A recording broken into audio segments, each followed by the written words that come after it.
This episode is brought to you by Your Auntie's Mustache. Your Auntie's Mustache is a leading product in hiding the fact that your auntie doesn't have a top lip. Your Auntie's Mustache is #1 most rated subject of conversation at every family function, beating out all competitors such as which cousin is pregnant and your father's unfaithfulness. Your Auntie's Mustache is considered better than your standard male mustache because it is thin enough to be immune to the frosting over the winter seasons, but still thick enough to be noticed. For over 5 decades, it has been acknowledged as the best hiding location for crumbs of the sweet potato pie crust. So if you're ever having a down day and you need a good chuckle, dial 1-800-LIP-HAIR. One more time, that number is 1-800-LIP-HAIR. Let's go ahead and start the episode.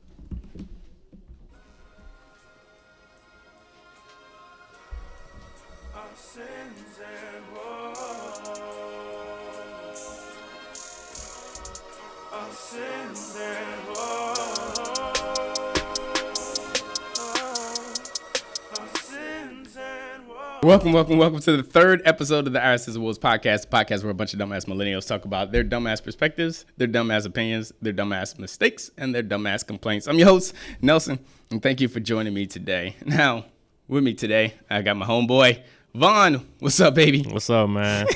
What is going on? Another day. Married life. Let's get into it. We're not even gonna bullshit this subject. How's the married life for you, fam? Honestly, man, it's a joy. It's a pleasure. It has its ups and downs, man. But I can't complain. I'm happy. Good. That's good. I can't see it. I'm not even gonna bullshit you. I can't see it. You know, it's funny though, because like at a certain time in my life, I thought like, oh, I would be married and I would live that happy life. Yeah. And honestly, I just have a situation with trusting women now. Gonna be super honest about it. I mean, like, that's key. I struggle with like completely trusting women, but there's like 3 main factors that do contribute to that. Number 1, one of my exes. Okay. Number 2, porn. Okay. And number 3, Aisha Curry. Don't worry, I'll die. Okay. I'll explain myself because I do have to explain myself, but I'm not gonna dive into the ex. I'm not gonna use my platform as a way to bash my exes. Okay. Yet. But with that being said, the other 2 topics I will definitely dive into. All right, so here's my issue with porn. Because, as my parents say, every man has to stroke his monkey. So with that being said, sometimes porn comes up. Okay. There was one time I saw this porn, and I watched a woman walk into the spa that her boyfriend paid for. Okay. And I watched this, and the masseuse is trying to seduce her. Effectively working. Very much effectively working. Okay. So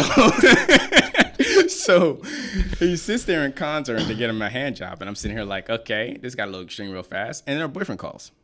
Keep in mind, the boyfriend did pay for the porn. I mean, for the spa. Okay. Her boyfriend calls. Now she's on the phone with her boyfriend, and the masseuse has his dick in her mouth. I'm shocked and appalled at this point. She's still talking on the phone. It's like 15 minutes left in this fucking porn, and she's still on the fucking phone with her boyfriend while the masseuse has his dick in her mouth. So he switches up. He's like, no, I'm definitely about to fuck you, but stay on the phone because I want your husband to think that you're getting a massage. This is or a boyfriend. This is like a amateur video. This is no. This was like a trickspa.com. Okay. Like that was the advertisement in the lower corner of the porn. So I'm sitting there like, no, this is no way this could be a thing. Lo and behold, I say, let me find out. So I scroll up to the Pornhub search bar and I type in while on the phone. Come to find out, this is actually a thing.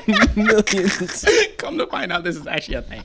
Like, there's so many women getting railed while they're on the phone with their boyfriend or their husband. God, okay. 897. So I'm sitting here like, I can't believe, like, my whole life is a lie. Because I'm sitting here like, you know, everybody will sit there and say, like, it's porn's fake. fantasy and stuff like that. Yeah. Fantasy comes from a real place.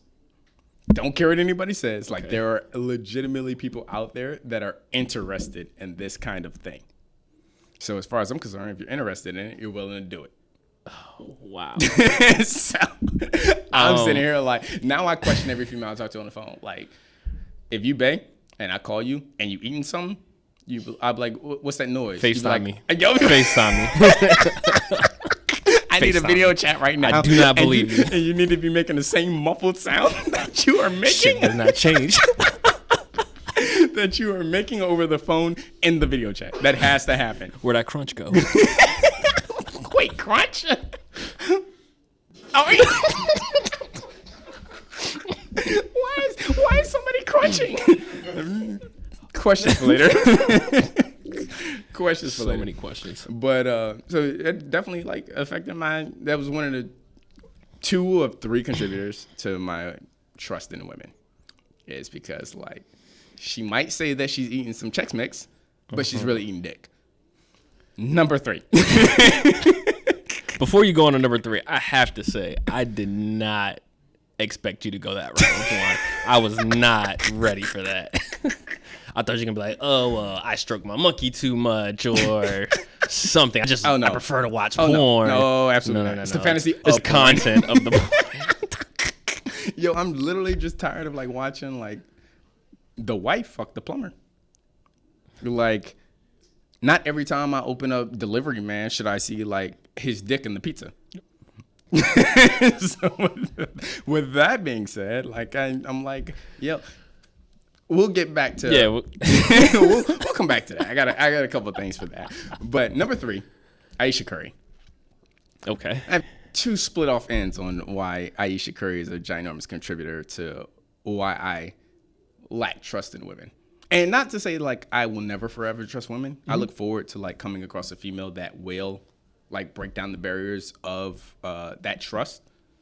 But like up until I meet that point, I'm always like, are you the one? Like, are you worth it? Like, should I sacrifice that much for you and stuff like that? When you start asking yourself that question, she's not the one. She's not it. You're not wrong. It. When you're like, Well, I mean, like, just link to that. Like, you have to come into a certain length in a relationship to be able to say, is she the one? Maybe. Is that a day one thing for you? I mean, if she's the right one, it could be. But you won't know within that first day. Yeah, 24 hours is enough time. But I also don't think I don't think it. Sometimes you need 72 hours for you to be able to determine if she's the one. I think that's enough time. Depending on what you get accomplished in those 72 hours. It's about how much time you spend over her house. What do you search for in porn? Yeah, that's key. Say what? I'm more of a 72 months type of guy. Nah. 72 months. Bro, if you ain't put a ring on her finger in 72 months, we got bigger problems. Ooh. With that being said, Aisha Curry.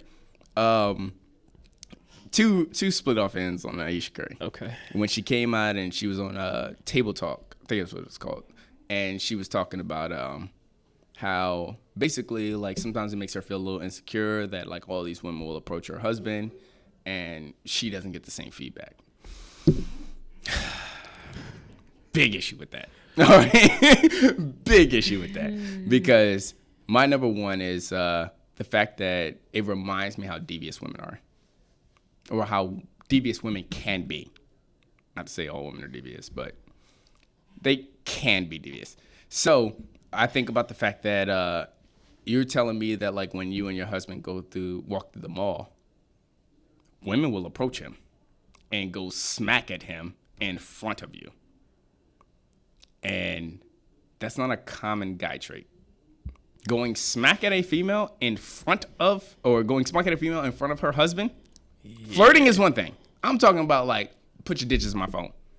Nah. That kind of exactly. It's not a common. It's not a. I mean, there might be some guys out there that there's absolutely guys out there, but that's not predominantly guy trait. They're rare. Yeah. So now I'm sitting here like these. You have an issue with these guys not walking up to you because girls do. They will walk up and say, "Hey, I know you're Steph Curry, and I know your wife's standing next to you, but like, follow me on Instagram." right in front of them. Yeah, but I also think their situation is a lot different from the everyday situation too. He's a celebrity. Like women, when it comes to that stature of a person, they're willing to cross the lines. You know why I'm arguing that? Is because girls will walk up to Jay-Z or walk up to Jay-Z and say, "Hey, what's up, Hov? Put your digits in my phone." But a lot of guys won't walk up to Beyonce and say that. It's Beyonce. That's why. Like, they already know how that's gonna end. But see, but you can't generalize that aspect because we all know Hov got more money than most of these niggas out here. But those broke niggas will still go smack at Beyonce. I mean, you can't. I'm sorry. Let me rephrase that. A lot of these niggas don't have the money, and they'll still go smack. I mean, a lot of these females don't have the money that Jay-Z needs, and they'll still go smack at Jay-Z in front of Beyonce. A nigga know if he ain't making so much amount a year, he'd be wasting his time going smack at Beyonce. Well, that's just the standard that society has set. Think about it. I mean, is it the standard or is it like the realistic view? I think it's a combination of both. I definitely think it's a combination of both because you got to think a man is. You're supposed to provide, you know. A woman looks at a man like, oh, he makes a lot of money, like he can buy me this, he can different buy me that. Different show. Is it really? Yes, when it comes absolutely. to that part? Yes, of it? absolutely. Because a lot of women in today's society will argue if you're like, no, I'm not splitting the rent 50-50. Well, we're in a relationship together. Like this is us giving half our hearts to each other and stuff like that. And they will argue with you about not splitting the rent. I come from an older mindset where I'm like, nah, if this is the house, I feel like as a man, I'm the foundation for the family. I have to pay the mortgage.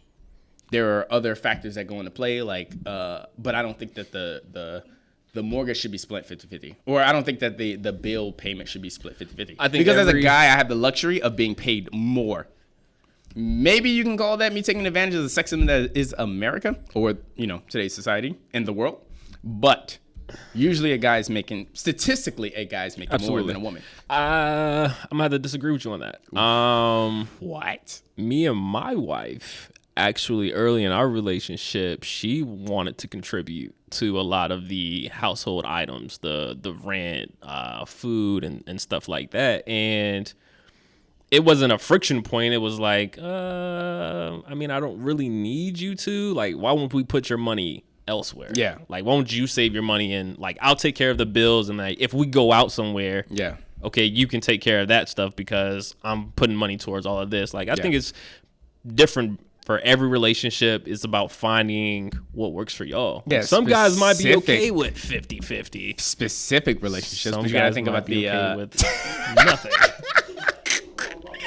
That nigga J Pass said he all about that 50-50. Do I have to pay anything? You know how much money I could be using not paying most of the bills? You know what I can do with this? I'm broke because I was paying the rent. All right. Now I'm broke because I was paying the rent. All bad. But coming back to the Aisha Curry thing, say what? Okay. Coming back to the Aisha Curry, it bothers me the most when I think about the second reason that situation bothers me is because basically, like, they have a very platformed relationship. Mm-hmm. Like, their relationship holds a lot of political view, or not political view, but public view. Mm-hmm. And the thing about that is like we have this, what could be a misconceived notion that they have a happy relationship. So when I think about that, I'm sitting here like, so you basically telling me like your husband gives you the stars, the moon, and the sun, mm-hmm. and you still have an insecurity because you're not receiving what you want to receive. And then I think about the reason women cheat. Can't argue me that men cheat out of ego. Most men will cheat out of ego. Niggas will cheat because they can get away with cheating. But a lot of females, predominant view, but a lot of females will cheat because there's something they're missing at home.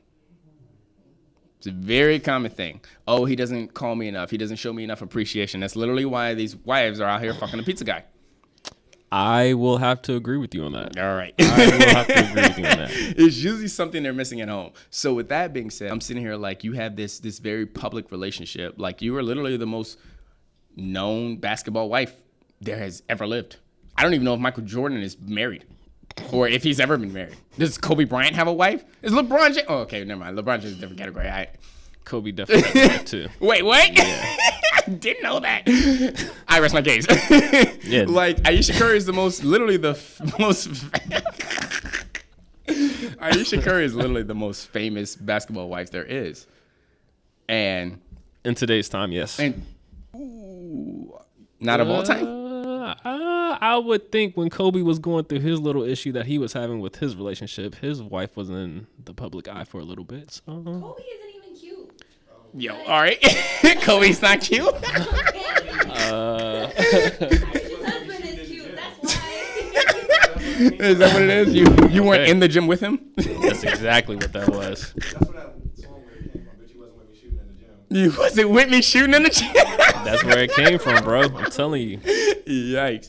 But I always go back to like the reason women cheat. So you telling me like that you have all this spotlight, and as far as the audience is concerned, you have a perfect relationship, and you're still telling me that you're missing out on something. As far as I'm concerned, you're liable to cheat. I don't think that's fair. Ooh. I don't think that's fair at all. When you think about the premise of why women cheat, and then you think about the fact that like you are in this what would be glorified happy relationship, and it's still not enough for you. I think you're categorizing women. That's what I think is happening here. We're all different. We're all imperfect, right? We all have our insecurities. Yeah. Regardless if we make them public or not is on us. But the simple fact that she made hers public, I mean, that's on her. Now, is she wrong for making it public? I think she is wrong for saying that out in the open. But at the end of the day, you can't really say that she's not allowed to have that insecurity. Yeah. Okay, I mean, if you look at your man or your woman and they are getting all of this attention, you know they're 100% invested in you, but at the end of the day, they're still getting all this attention from outside of your relationship.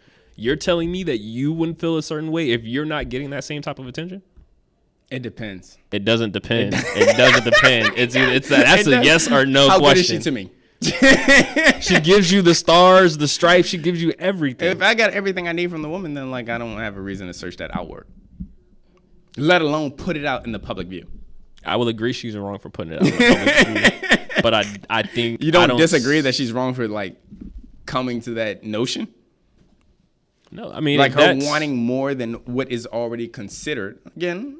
She's not asking for more. She's just saying that she wishes that attention was... I feel like when you say I'm insecure because a lot of guys don't walk up to me in public and hit on me in front of my husband, I feel like you're literally saying niggas slide in my DMs. Like, that's what I get out of that. I want more niggas to slide in my DMs. That's not exactly what she said. Right. That's exactly what it sounded like to me, too. Like, what do you mean? Not what she said at all. Yeah, I can't remember exactly what she said, but it definitely was more along the lines of she is more or less looking for. She wants the same type of attention that Steph gets, but she doesn't necessarily. You're not a celebrity, but she doesn't necessarily want it. I guess it was a weird line that she. Yeah, it was a weird line that she walked. It was like, what? Yeah, like I want that same type of attention, but I don't necessarily actually really want it. Like, don't slide in my DMs. Don't come up to me and start talking to me. But I would like if you had the thought of sliding in my DMs. Yes. Yes. Makes absolutely no fucking sense. Women equal confusion. Coming from a married nigga. She said that she felt disrespected by women coming up to her man in front of her. She said she felt insecure. Because, yes. But that's... She felt insecure because men were not doing this. They weren't giving the same energy that she was giving.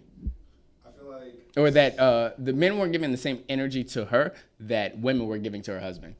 And that's what happens when you don't shoot three-pointers like fucking most of the time in the game.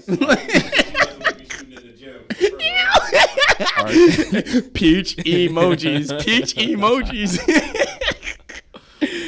But I think that, I was actually listening to, what is that girl's name from, not The View, but the other one with Lori and one of the sisters and Yeah, The Real. The Real, and she was talking about what the fuck did she say? She said something along the lines of like, you don't know who somebody is until they don't get what they want, and stuff like that. And not quoting specifically, but and it made me realize how like unappreciative people can be in certain relationships. Like, I have a couple homegirls at a local bar I always go to, and they get tired of niggas blowing up their phone when they give their ass. And I sat there and had to talk down on them and let them know, like, okay, but you need to appreciate the fact that these niggas are blowing up your phone. Because if you get fucked and forgotten about, you're going to have an issue. Granted, these females have never been fucked and forgotten. But you run up on a real nigga. All it takes one. You run up on a real nigga, and then you get mad when one of these niggas go 24 hours without taking your phone. You forget all about those niggas that's blowing up your phone on a regular basis. Because all you thinking about the nigga is not blowing up your phone. Why Timothy ain't hit my lineup? I gave him the draws. I did that thing, the arch. I did the arch. He ain't calling me Derek back. calling me again. Move over, Derek. I'm waiting for Billy to call me. I'm waiting for Billy to call me. What type of niggas you throwing ass at named Billy? Like, I have questions. So many questions. All right.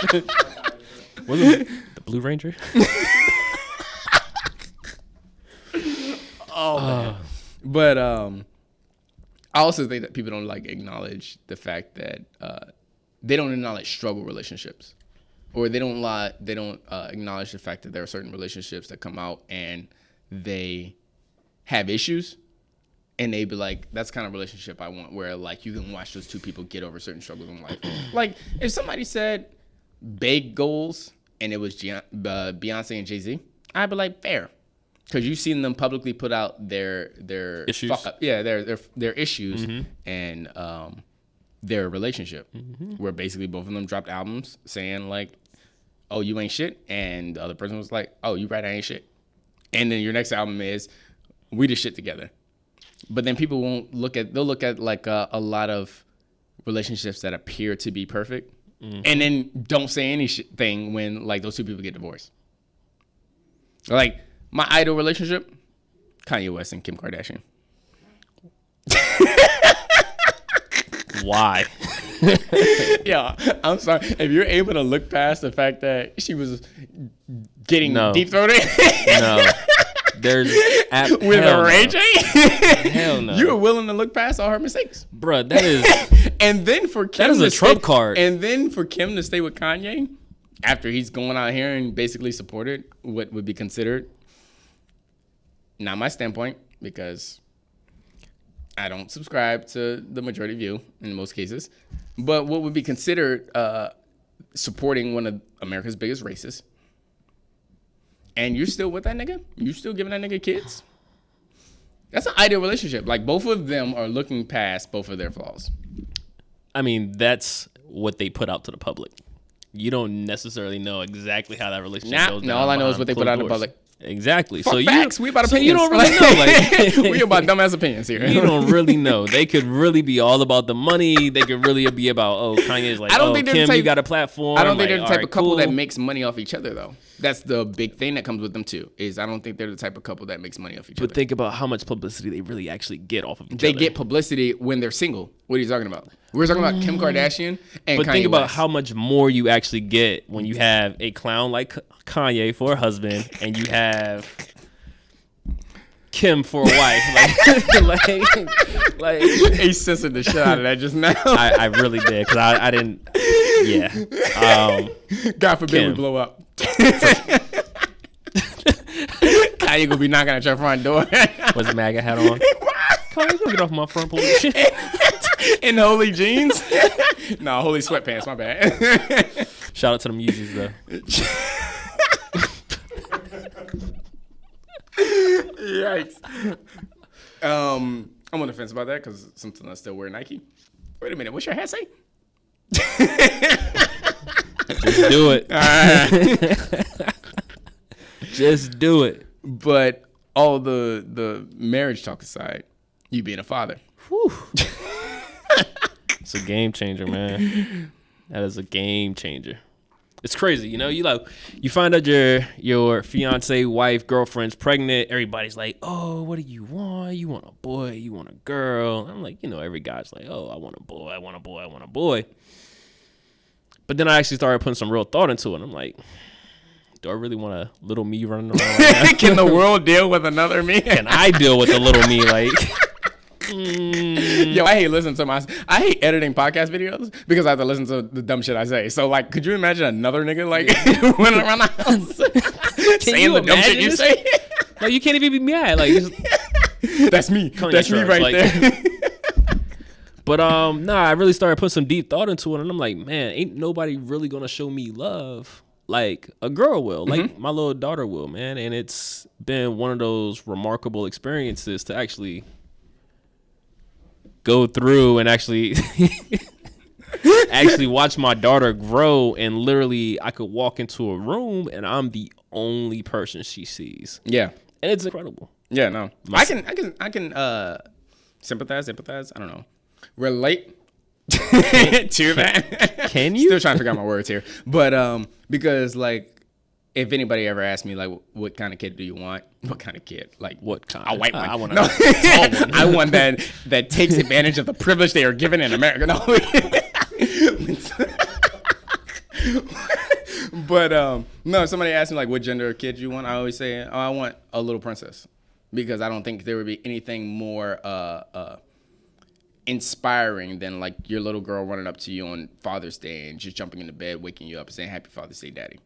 Always, that's like the end goal, is that moment. Having a daughter is definitely an awesome experience, but it changes the way you see everything. Everything. Dive in it. So I went out to dinner with, who was it? Me, my wife, and my parents. Mm-hmm. And I think my little brother was there. And so we're sitting at this restaurant, and across the room, there's another family at dinner. Yeah. It's what appears to be teenage couple, and both sets of parents. His parents, her parents. And so I'm looking at this table, and the younger me would look at this table and wonder what this kid is thinking, right? Like, oh, he's got his dad, he's got her dad, like he wants to remain himself, but then he also wants to impress her dad, and like he's juggling both of these. Cliche and then answers. And then I become a dad, right? I can give a damn about what that kid is thinking.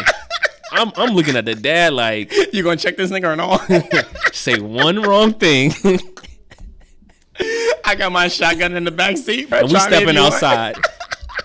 It's crazy how it changes everything, man. It's, you watch TV and you could see stuff from, when I was younger, when I was in school. Yeah. You could think about this dude that's playing this girl. He's talking to all these multiple women. Return of the Mac. Return of the Mac, right. But then as a dad, you're looking at it like, Return of the Mac. I gotta put my daughter on game. Like she can't, like she's not gonna be coming in the house talking like about, lesbians, dad. Yes and no.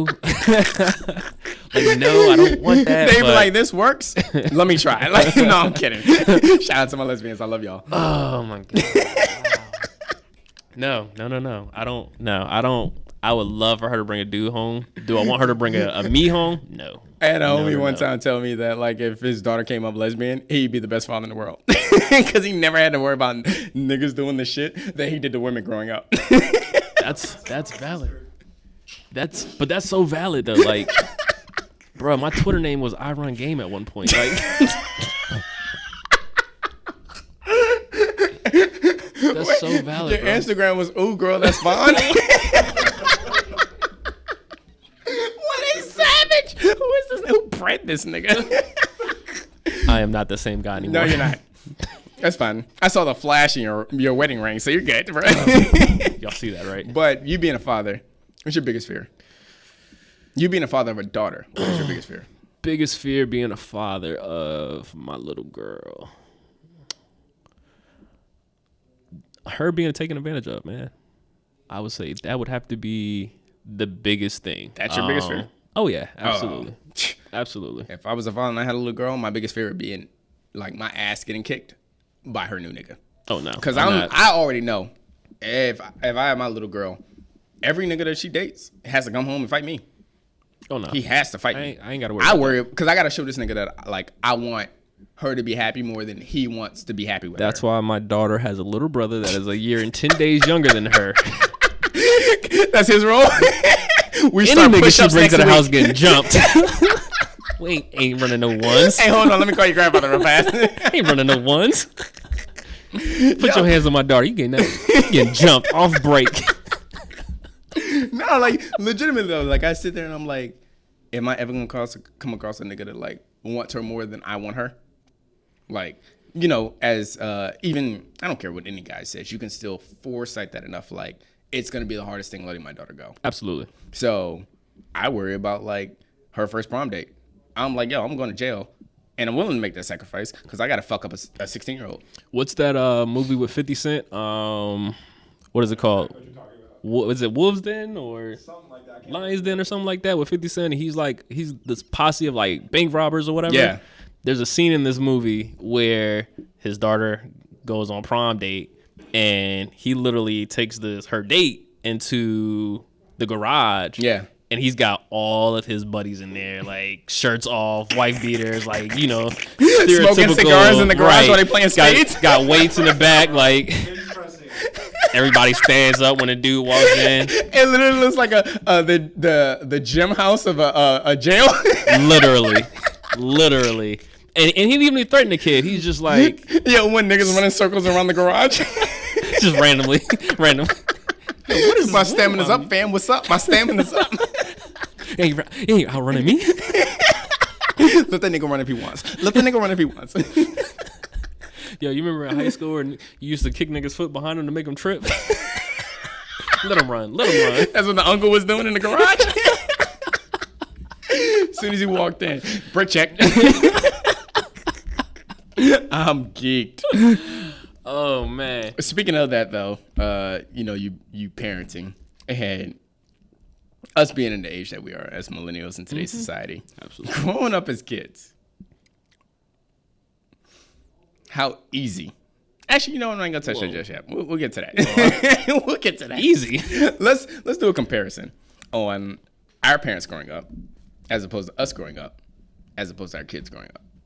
And the big thing about that is like I think we were the perfect middle ground. Oh, absolutely. Absolutely. We as millennials were the perfect middle ground. Our parents had to go out and pick which weapon they were getting beat with. Pick a stick. I had to do that too. Which extension cord did you wait? What? Oh no, I got the belt. My parents had two different belts. My dad had the black leather thick one, and my mom had the braided brown one. They'd be like, "Go get the belt." Go. One time, my parents sent me upstairs to pick a belt. I was like, "What's the most flimsiest thing that I could think of?" Oh no! Don't disrespect your parents like that. I never made that mistake again. Bro, my mom made me go outside and pick a switch off of the tree, and if I didn't pick a good one, she was gonna go out and pick the biggest one. She came back with a whole tree trunk. Yeah, Ma, like how did you pull the tree up? Like, yo, go put that tree back. Like, that ain't even ours. Oh, them rosebuds been growing for a year now. I can make a good branch out of that.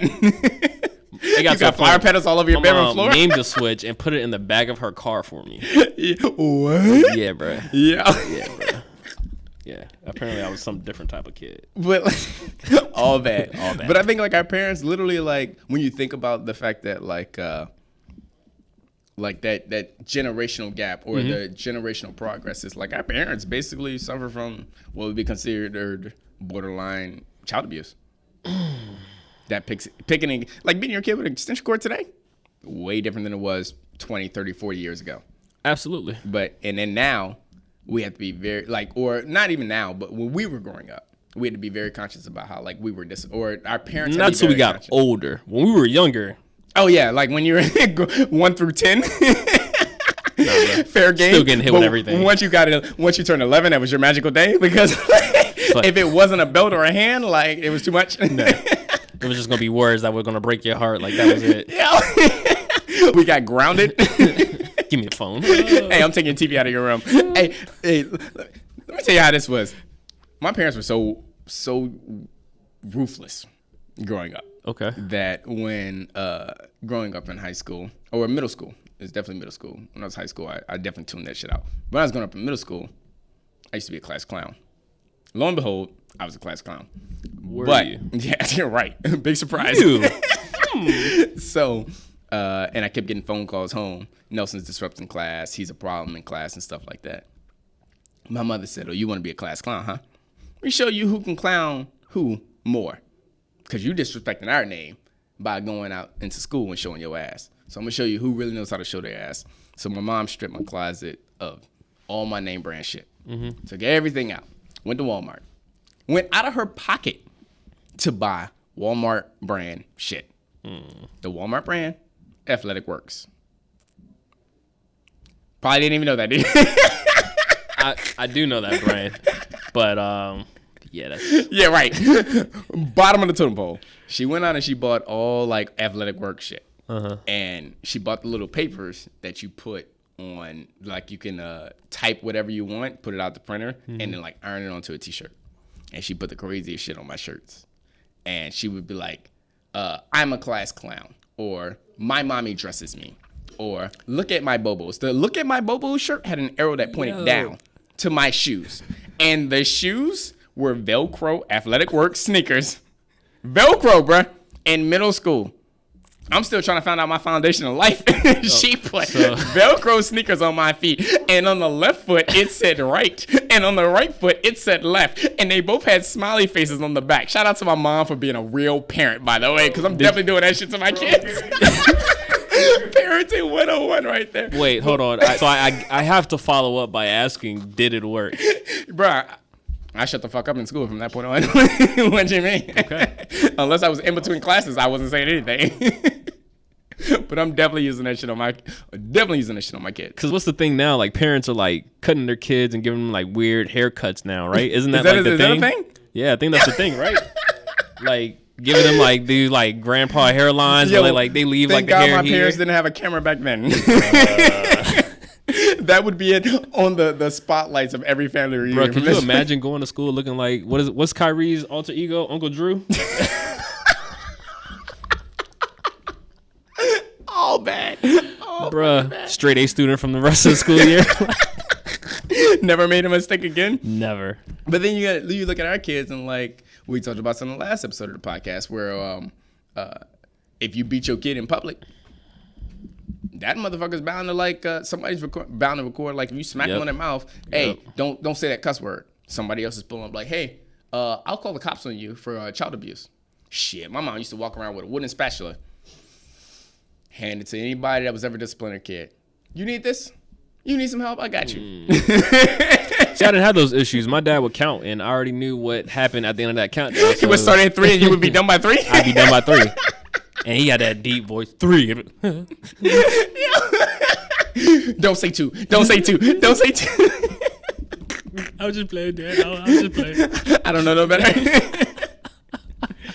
But I think, like, in a way, we're, like, the way our kids are going to turn out, like, how spoiled they're going to be, is partially our fault. So I could actually agree with you on that. And I can actually use my little brother as an example, right? So me and my little brother are, we're 11 years apart. Yeah. Right? And so the way that I grew up and the way that he is now growing up, what's the difference in years? It's 11. Ooh. It's Don't worry, I got you, bro, because there's 9 between me and my brother, and we can touch on that. So you get it, right? You get it. My parents are like, oh, I'm tired. You wore us down. Yeah. That's why we don't hit him. That's why we don't beat him. That's why he's spoiled playing video games 24/7. Let me interrupt that for a second. Parents don't run out of energy when it comes to disciplining. Never. Let me go At ahead least and what throw else that they out. did, right? They never run out of energy when it comes to disciplining kids. Unless I was their child, apparently. I don't. Nah, because my parents said the same thing, and I knew they had balanced energy. Yeah, that's why we share the same last name, right? It's a pal thing. It's a pal thing. You might not be wrong on that. No words for that. I think that probably is it. Yeah, but your brother. So my brother is living this lavish life. Mm-hmm. He plays video games whenever he wants to, gets whatever he wants. He gets yelled at for not listening or not doing this or not doing that. It must be nice, him getting yelled at. My brother gets talked down. So we'll touch on that in a second. Like if I ask my little brother, I'm like, do you know what a switch is? He'd probably be like, huh? That's what you turn the light on with? You switch like the light. Or I'd be like, you know what an extension cord is? Oh yeah, the thing that I charge my phone in. The thing I plug my PlayStation 3 into? Right.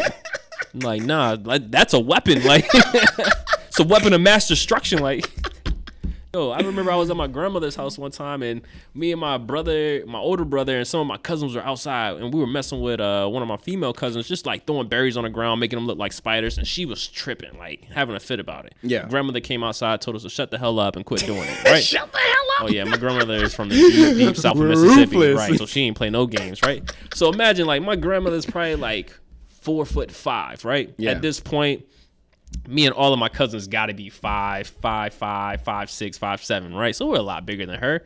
So we will kept jump you, grandma. for real. We'll jump you. Like grandma, like, all right, like, you ain't gonna do nothing, man. What? We kept playing around. My grandma said, line up one by one. Y'all come through this door, and I'm the youngest, right? So I go last. She got the extension cord. She hitting everybody with the extension cord one time, but getting everybody.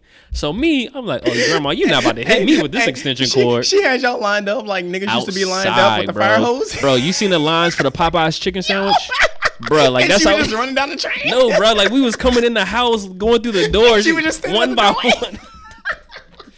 And I went last, bro, and I made the mistake, instead of actually Trying to following dodge? the lead and just getting hit, I made the mistake of trying to hit her with the Heisman. Like, man, my grandmother tore my ass up. Dodging an ass whooping is the worst thing you could ever do, right? I was the youngest, bro. I hadn't learned that lesson yet.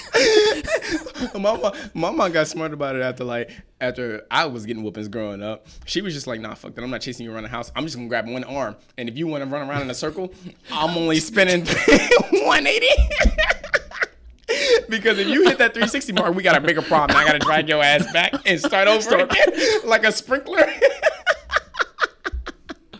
That's how I used to get ass whoopings. Shit. I was a lawn sprinkler, bro.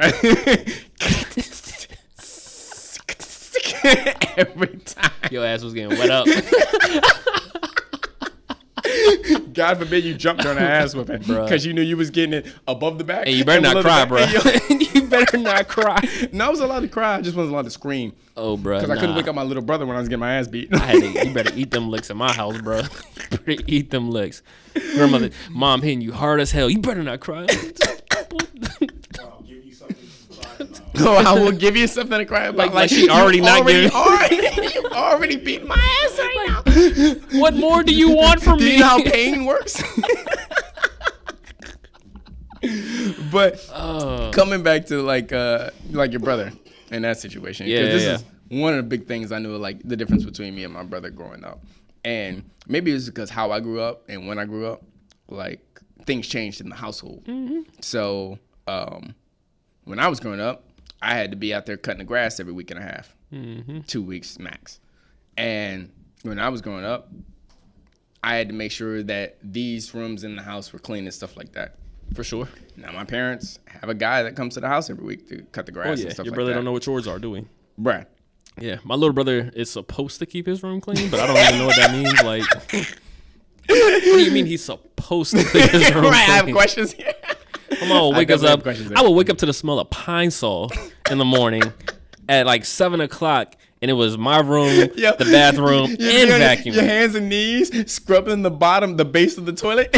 All my life I had to fight.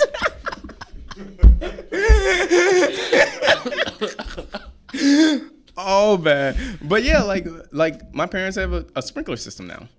Like I had to be out there changing where the sprinkler was after I would have to unroll it from the box that held the garden hose. Now, Alexa, turn on the sprinkler system. So what does my brother do? Wash dishes and take out the trash? Like, no. Every Sunday I was in the bathroom, had to pull the rugs out, throw the fucking shower curtain off. Did you get paid for your chores that you did? Yes. But the difference was I got paid the same amount that my brother gets paid.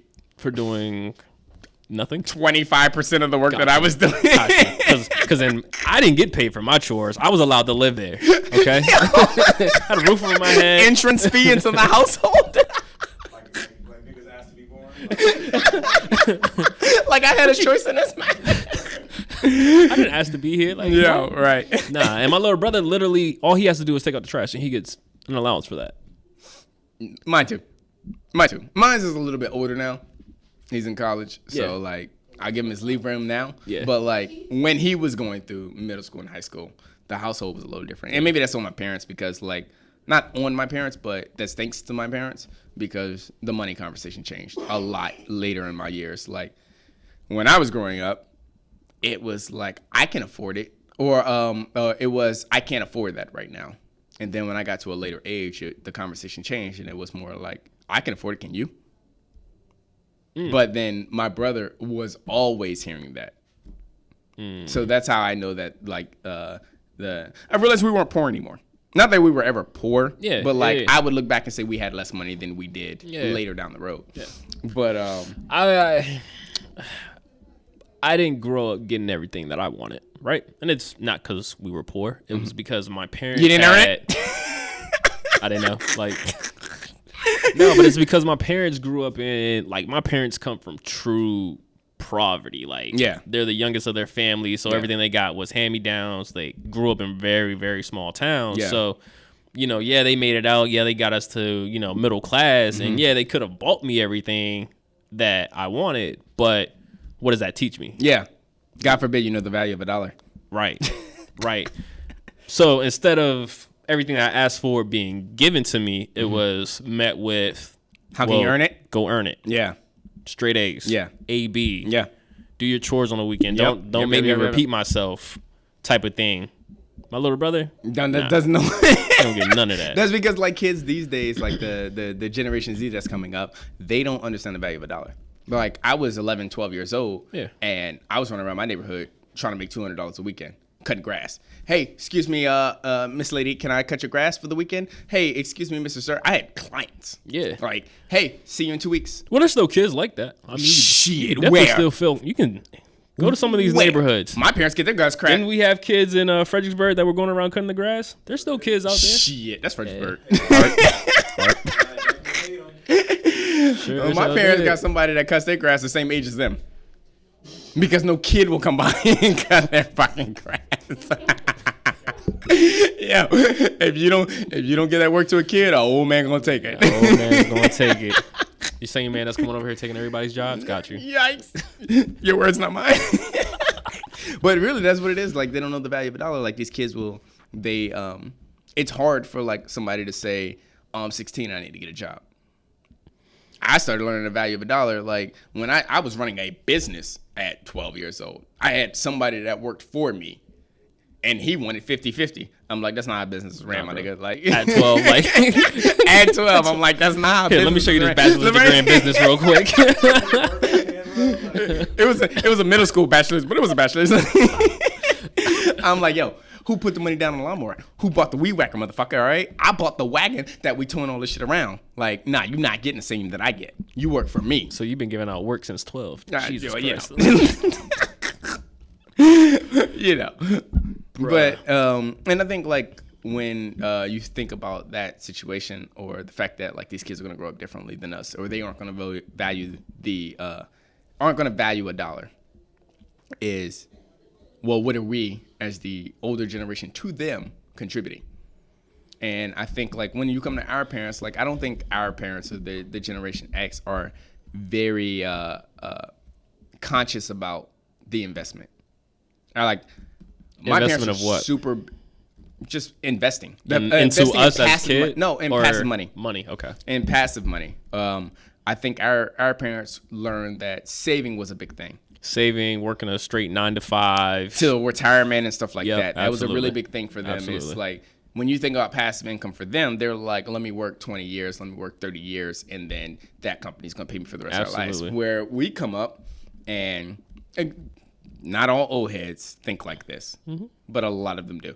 But then we come up and we're starting the front gates of investment.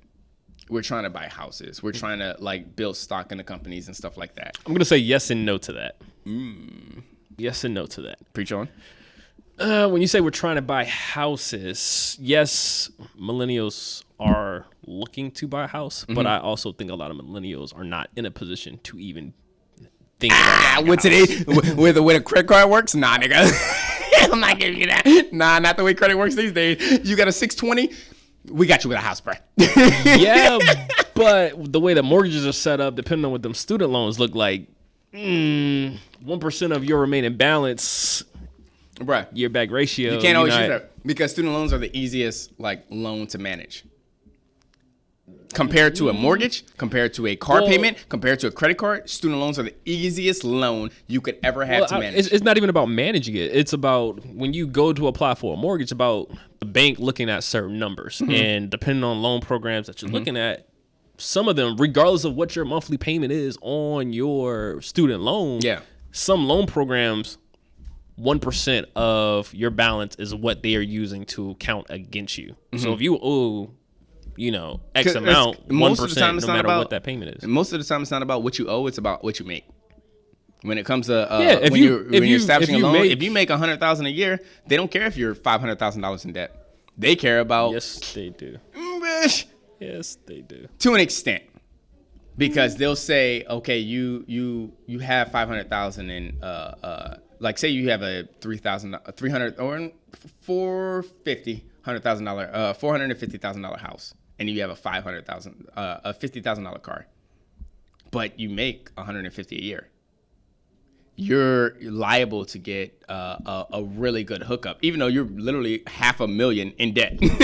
Absolutely. Well, so when a bank looks at, am I going to give this person a loan, or am I going to give this person a loan? They look at what's called a front end ratio and a back end ratio. Okay. Right. And a back end ratio is pretty much the one that they truly do look at. And essentially all they're looking at is, okay, all of your debt, they want to make sure that worst case scenario, 50% of your income is not tied up in your debt. That is all of your monthly expenses, like student loan, car payment, credit cards, plus the monthly payment for the mortgage. Yeah. As long as you're below 50% on that, you're fine. Yeah. Now, some of the better loan programs, they want you at like a 41%, 40%. So, yeah, if you have a job and you're making decent money, then yeah, you definitely can get a mortgage. But how many millennials are coming out of school with no debt, landing that dream? Not even with no debt, but just landing that job where they're getting paid enough to take care of their student loan, have a reliable piece of transportation, and be able to afford a mortgage payment. But that begs this question: is when you think about that, if every person that a bank gives a loan to, if every person that a bank gives a loan to is responsible and can keep up with their stuff and never make a mistake, how's a bank making money? Off the interest. Ooh, but doesn't it go a little bit further than that? It does. Don't they make money off of late fees? Don't they make money off of piled up late fees or piled up interest and stuff like that? They make money off all of that. All of that. Would you say that they take advantage of the fact that like not everybody's going to be able to keep up on their shit? Yes and no. Because what a bank doesn't want is they don't want you not to keep up with your shit, and then they end up with this house back. Right. So you bought this house from the bank for $400,000. You can't make these payments. They get this $400,000 house back. Yeah. But nobody wants to buy it at $400,000. Yeah. Now everybody wants to buy it at $250,000, $300,000. So now the bank's losing money. Yeah. So there is a thin line. A thin line between how much they're willing to take advantage of you and how much they're willing to let you take advantage of them. Absolutely. Nah, I get that. But I think that's just this conversation alone is something we have to push on the next generation because it was.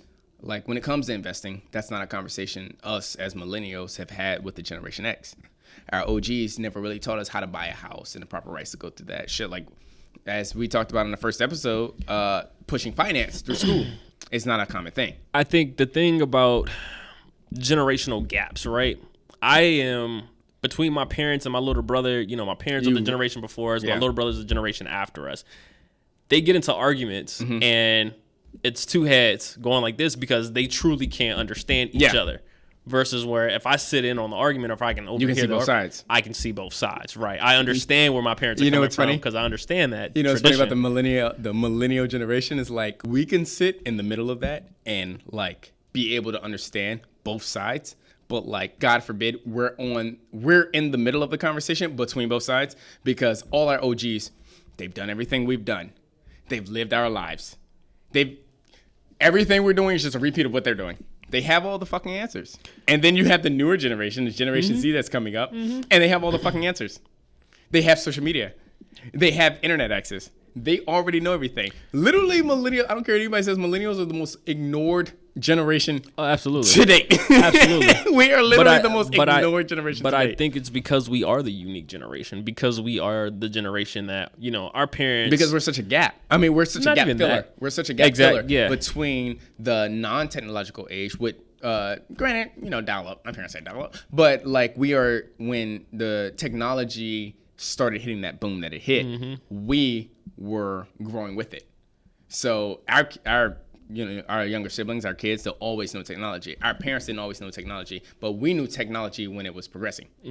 So that's why we are a really good middle ground for that. But it's so crazy because like, why aren't you listening to us then?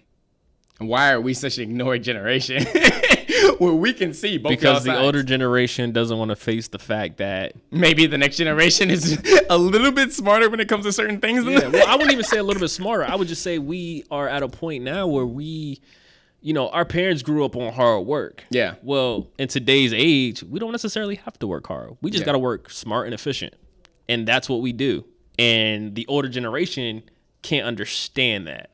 They don't understand working efficiently. Like, oh, why are you not working hard? Why are you not busting your ass at work? Why are you not sweating, working a 9 to 5? Because I don't work a manual labor job. I don't have to. That's what my laptop's for. Like, I don't. I can work from home. Welcome to 2019. Like, yeah, like. So we understand that, right? So, our parents and the older generation, they're like, oh, they got one email for everything. Yeah. No, we have 5 or 6 emails for spam. We got an important email. We got the spam one. We got, this and that. So, like, we do play that middle ground. Shout out to J. Cole for Middle Child because that was a real song ever. But light-skinned nigga still winning. Episode 3 and the light-skinned nigga still winning.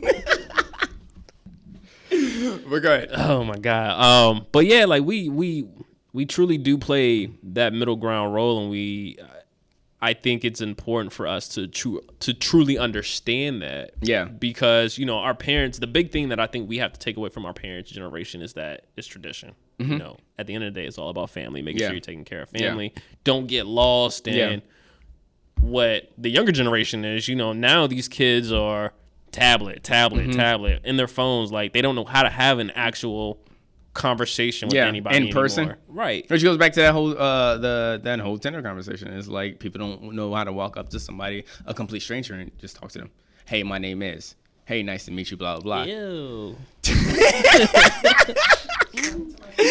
Bitch, if you don't take your shallow ass off somewhere else. Did you wash your hands today? Ew. What? Hey, I'm not gonna talk about that because I'm tired of seeing niggas walk in the bathroom, pee, and then walk out without washing their hands. I'd be like, hey, nigga. You want to come back and wash your hands real quick? Oh, yeah, bro. I be in the bathroom calling niggas out for that shit. Be in the corporate office, be like... Hey, sometimes I wait. I'll just stand next to the door of the bathroom and see how many niggas will walk past me twice. Oh, what's up, Tim? Without washing their hands. Nah, I'm not shaking no more hands, bro. What's up, Tim? Air high five. Joe, hey, good morning to you. Oh. But last really big thing I want to touch on is a little back to your marriage and the fact that you are an African American. Okay. And your wife is Hispanic. How is that? Like, how is that diverse culture within the household? It's hard. It's so hard. I take that back. It's not so hard. It's different. Yeah.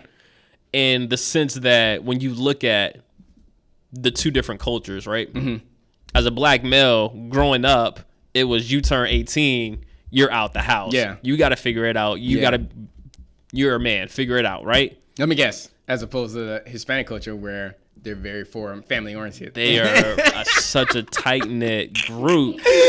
Like to this day, like my wife will talk to her mom like every single day, all day, and I'm like, what do you have to talk about? Like, y'all from two generational gaps. Like how much can y'all relate? Like what? Well, like how much goes on in both of y'all lives that y'all have to talk every about? 24 hours? Right. And then there's like, oh, well, like why don't you talk to your parents? I talk to my parents like once a week. All they need is a 1 week checkup. Yeah. Hey, I'm still alive. The kids are doing good. Yeah. My marriage is great. Yeah. You want to see the grandkids? Like, here's a picture. Yeah. Like, have a nice day. Yeah. FaceTime them. Cool. Like, that's all it is. But I mean, you have that. You have So for a while, her mother was actually living with us. Yeah. To help out with the kids, and so her mother only speaks Spanish. Well, it's our first language, right? Yeah. She can speak English a little bit, but She's like one of the people that work at an airport. your words, not mine. You see, you just stole my line, right? Fair enough. My word, not yours. But growing up in Woodbridge, Virginia, in the area of Woodbridge that I did grow up in, I was surrounded by the Hispanic culture. Yeah. So, I picked Shout out to up- Godwin Middle School. and Fredlin Middle School. Garfield High School. Free. He was about to say Freedom High School, and he quickly took that back. Big yikes. But go ahead. Man. Growing up in this but yeah, so like just area. growing up in this area, you being around the Hispanic culture, you pick up on their language. You don't become fluent in Spanish, but you can. You know what pendejo means? Yeah, you learn the bad stuff, right? You know what gum. You learn what gum is. You learn how to ask for gum, right? So there's a few other things. To number? You learn how to ask for numbers. Yes, you do. But that's all you know how to say. You That's don't say it. what is your number. You just say your number. Yeah, your number. Tu nombre, por favor. Fluctuation. Right, J-Pat? Fluctuation. To number it. But in doing so, and having a little bit, and I took Spanish in school, so I knew enough to You know be how able to count to 10? Yeah. And say what and where? And how are you? Or if they ask me how I'm doing, I know how to say I'm your good. name? How are you? Yeah, I know how to say mi nombre es. Like I know, like hey, don't play. Your boy fluent. I know I ain't fluent. You I'm not better be. fluent. Nah, I'm not fluent, bro. Not at all. But nah, like so, like in being in that environment, it kind of has helped a little bit. Yeah. As far as bridging the gap of really learning how to communicate, and now with having kids that are now biracial, it's Soon to be bilingual.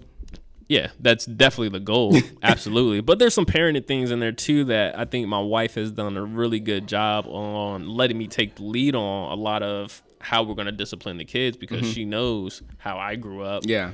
Dad's prior military, 21 years retired, like very strict. And so I don't want to be very strict, but I also don't want chaos in New my age house. shit. Right? I was actually reading something online that talked about how do we plan on, like, how do you raise your kids? Yeah. Right? And I think one of my biggest takeaways from this piece that I was reading was that at the end of the day, all we want to do as the generation before is impart knowledge that we didn't have at a certain age, right? So like our parents never really talked to us about buying a house or investing your money into property, real estate, because real estate will give you the best returns if you know what you're doing. But I think that's something that with me having that knowledge at the age I'm at, if I would have had this knowledge, let's say 7-8 years ago, I think financially You'd be in a different place. exactly. I'm not in a bad place right now. I'm in a great place, but You'd be in a different place right I now. would be in a very different place. Absolutely. Absolutely. And so I think like that's when it comes to parenting, I think that's really all I'm really striving to do is I want my kids to be able to be great citizens and partake in society, but I also want them to walk away from it at the end of the day knowing that. You don't think part of that is cultural though? Like what we're talking about now? You don't think like maybe it's like because we're black that like investment into housing and stuff like that wasn't mentioned, but like these little white kids out here getting that?